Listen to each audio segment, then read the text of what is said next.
बीच छिड़ी जंग विनाशकारी होती जा रही है। इजराइल ने हिजबुल्लाह पर दो तरफा कार्रवाई की है। एक तरफ लेबनान में हिजबुल्लाह के ठिकानों पर एयर स्ट्राइक जारी है, तो दूसरी ओर इजरायली सेना जमीनी कार्रवाई भी कर रही है।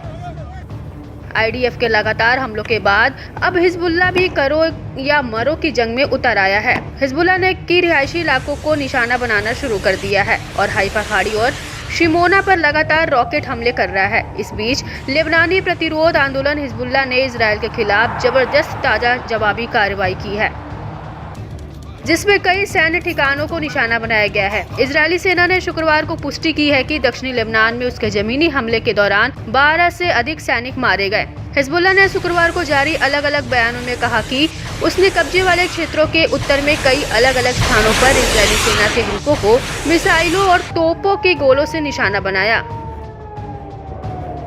हिजबुल्लाह के एक बयान में कहा गया है कि इस्लामिक प्रतिरोध की इस मिसाइल और वायु सेनाएं उत्तरी कब्जे वाले फिलिस्तीन के भीतर सैन्य ठिकानों और बस्तियों को निशाना बनाना जारी रखती है, जिसकी तीव्रता हर दिन बढ़ती जा रही है। इस्लामिक प्रतिरोध की ओर से किए गए सभी सैन्य अभियान उच्च स्तरीय और जोरदार तरीके के साथ किए गए हैं, जो फ्रंट लाइन में तैनात लड़ाकों तक फैले हुए हैं। लड़ाकों ने लेबनानी क्षेत्र में घुसपैठ दिया है।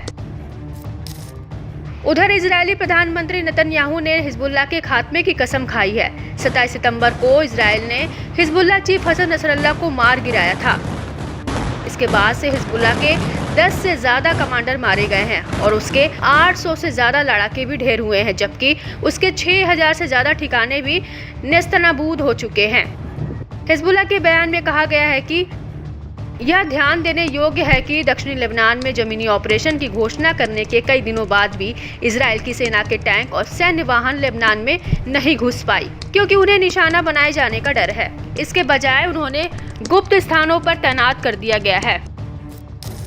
बयान में आगे कहा गया है कि इजरायली दुश्मन सेना उत्तरी कब्जे वाले फिलिस्तीन में कुछ बस्तियों में बसने वालों के घरों का उपयोग अपने अधिकारियों और सैनिकों के लिए सभा स्थल के रूप में करती है और लेबनान के खिलाफ आक्रमण का प्रबंधन करने वाले इसके सैन्य अड्डे हाइफा, तिबिरियास, एकर और अन्य जैसे प्रमुख शहरों में बस्तियों के पड़ोस में स्थित है।